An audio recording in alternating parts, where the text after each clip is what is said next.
Hi, അങ്ങനെ national ഗെയിംസിൻ്റെ ക്യാമ്പൊക്കെ കഴിഞ്ഞ് ഉത്തരാഖണ്ഡിലേക്ക് national ഗെയിംസിനായിട്ട് പോവുകയാണ്. അപ്പോൾ എന്നെ യാത്രയാക്കാൻ വേണ്ടി ചേച്ചിയും ചേട്ടനും കല്ലും ഒക്കെ വന്നിട്ടുണ്ടായിരുന്നു. അപ്പോൾ 12:30-ക്കായിരുന്നു നമ്മുടെ ട്രെയിന്. അപ്പോൾ അത് എല്ലാവരും സൈക്കിളൊക്കെ പാക്ക് ചെയ്ത് എല്ലാം വന്നിട്ടുണ്ട്. അപ്പോൾ നമ്മൾ ട്രെയിനിൽ കയറി സൈക്കിൾ സീറ്റിൻ്റെ അടിയിലൊക്കെ സെറ്റൊക്കെ ചെയ്ത് വെച്ചു. അപ്പോൾ 12:30-ക്കായിരുന്നു നമുക്ക് ട്രെയിന്. കൊച്ചി വരെ ട്രെയിൻ, അവിടുന്നാണ് ഫ്ലൈറ്റ്. അപ്പോൾ എല്ലാവരും വരാൻ വേണ്ടി നമ്മൾ കൊച്ചിയിൽ കുറേ നേരം വെയിറ്റ് ചെയ്തിരിക്കുമായിരുന്നു. അവിടെ സൈക്കിൾ നമുക്ക് ഫ്ലൈറ്റ് കൊണ്ടുപോകണമെങ്കിൽ സ്പോർട്സ് എക്യുപ്മെൻ്റ് എന്നൊക്കെ പറഞ്ഞ് എക്സ്ട്രാ പേയ്മെൻ്റ് ഒക്കെ കൊടുക്കണം. അങ്ങനെയാണ് നമ്മൾ സാധാരണ ഫ്ലൈറ്റിൽ സൈക്കിൾ കൊണ്ടുപോകുന്നത്. ഇപ്പോൾ കാർബൺ ബൈക്ക് ആയതുകൊണ്ട് തന്നെ നമ്മൾ നല്ല കെയർ ചെയ്തിട്ടാണ് കൊണ്ടുപോകാറ്. അപ്പോൾ അങ്ങനെ ചെക്കിനും കാര്യങ്ങളൊക്കെ കഴിഞ്ഞ് അങ്ങനെ അവിടെ കുറേ നേരം പോസ്റ്റ് അടിച്ചിരുന്ന് വെറുതെ ടൈം പോകാൻ വേണ്ടി ഒരാവശ്യമില്ലാതെ അവിടുത്തെ ബുക്സൊക്കെ എടുത്ത് നോക്കിയിരിക്കുന്നു. അങ്ങനെ നമ്മളെല്ലാവരും ഫ്ലൈറ്റിൽ കയറി. പിന്നെ വെളിയിലെ കാഴ്ചകളൊക്കെ കണ്ടിങ്ങനെ ഇരുന്നു. ഈ മല ഏതാണ്? ഏതേലും ആട്ടെ. ആ സമയത്തേക്ക് ഫുഡ് വന്നു. അപ്പോൾ ഫുഡ് നമ്മൾ നേരത്തെ ഓർഡർ ചെയ്തിട്ടുണ്ടായിരുന്നു.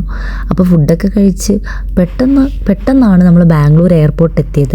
അപ്പോൾ കണക്റ്റഡ് ഫ്ലൈറ്റ് ആയതുകൊണ്ട് തന്നെ ബാംഗ്ലൂരിൽ നിന്നായിരുന്നു ഡെറാഡൂണിലേക്ക് ഫ്ലൈറ്റ് വരുന്നത്. അപ്പോൾ 3 മണിക്കൂർ അങ്ങോട്ടേക്ക് ഫ്ലൈറ്റ് യാത്ര ഉണ്ടായിരുന്നു. അപ്പോൾ അവിടെയും നമുക്ക് കുറേ മലകളും കാര്യങ്ങളും ഒക്കെ കാണാൻ പറ്റി. അതൊക്കെ മൗണ്ട് എവറസ്റ്റിൻ്റെ ഒരു ഭാഗമാണെന്നാണ് എൻ്റെ കൂടെ ഉള്ളവർ പറഞ്ഞത്. എന്താണെന്ന് എനിക്കറിയില്ല. അപ്പോൾ അറിയാവുന്നവരുണ്ടെങ്കിൽ ജസ്റ്റ് ഒന്ന് കമൻറ്റ് ചെയ്തോളൂ. അപ്പോൾ നമ്മൾ അവിടെ ഒരു 5 മണിയൊക്കെ ആയപ്പോൾ എത്തി. അവിടെ എന്ന് പറഞ്ഞാൽ നല്ല തണുപ്പാണ്. ഈ കാണുന്ന പോലെയല്ല. ഈ സൂര്യനൊക്കെ വെറുതെ ഒരു പേരിന് മാത്രമാണ്. പിന്നെ നമ്മൾ വന്ന് ലഗേജൊക്കെ നമ്മൾ നോക്കി നിന്നു. ലഗേജൊക്കെ എടുത്ത് പിന്നെ അവിടെ നമ്മൾ വന്ന എയർപോർട്ടിൽ തന്നെ നാഷണൽ ഗെയിംസിൻ്റെ ഹെൽപ്പ് ഡെസ്കൊക്കെ ഉണ്ടായിരുന്നു.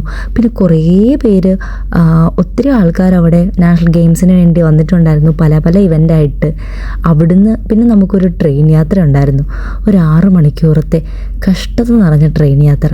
ഞങ്ങൾ എയർപോർട്ടിൽ നിന്ന് നമ്മുടെ സൈക്കിളെല്ലാം വലിച്ചേറ്റി ഒരു 23 കിലോമീറ്റർ പോയാലേ റെയിൽവേ സ്റ്റേഷൻ എത്തത്തുള്ളായിരുന്നു. പിന്നെ അതുവഴി എന്ന് പറയുമ്പോൾ അവിടുത്തെ നാട് ഫുള്ള് നാഷണൽ ഗെയിംസിന് വേണ്ടി ഒരുങ്ങിയേക്കുവാണ്. അപ്പോൾ ഫുള്ള് വാൾ പെയിൻറ്റും അവിടുത്തെ ഫ്ലെക്സും കാര്യങ്ങളും ഒക്കെ ഇത് തന്നെയായിരുന്നു പോകുന്ന വഴിയെല്ലാം. പിന്നെ നമ്മൾ റെയിൽവേ സ്റ്റേഷനിൽ ചെന്നു. അവിടെ ഒരു 6:30-ക്ക് എന്തോ ചെന്നതാണ്. രാത്രി ഒരു 11 മണി വരെ നമ്മൾ അവിടെ വെയിറ്റ് ചെയ്തു. അത്രയ്ക്ക് തണുപ്പും പുറത്തുള്ള ഇരിപ്പും എല്ലാം കൂടെ നല്ല സൂപ്പറായിരുന്നു. പിന്നെ നമ്മൾ ട്രെയിൻ വരുന്നതിന് മുന്നേ ഫുഡൊക്കെ കഴിച്ചു. അത്രയും നേരമായിട്ടും ഈ ഒരു ഫുഡാണ് ഇത്തിരി ആശ്വാസമായത്. പിന്നെ ട്രെയിനിൽ എല്ലാവരുടെയും അവസ്ഥ ഇതായിരുന്നു. ഫുള്ള് തണുത്ത് വിറച്ച് എല്ലാവരും ഐസൊട്ടയായിപ്പോയി. എനിക്കൊക്കെ എൻ്റെ ബോഡിയിൽ താങ്ങാൻ പറ്റുന്നതിലേറെയായിരുന്നു അവിടുത്തെ തണുപ്പെന്ന് പറയുന്നത്. അങ്ങനെ നമ്മൾ സ്റ്റേ ചെയ്യുന്ന സ്ഥലത്തൊക്കെ എത്തിയിട്ടുണ്ട്. അപ്പോൾ ബാക്കി വീഡിയോസും കാര്യങ്ങളൊക്കെ ആയിട്ട് ഞാൻ വരുന്നുണ്ട്. വീഡിയോ ഇഷ്ടപ്പെട്ട എല്ലാവരും കൂടി ഉണ്ടാവും.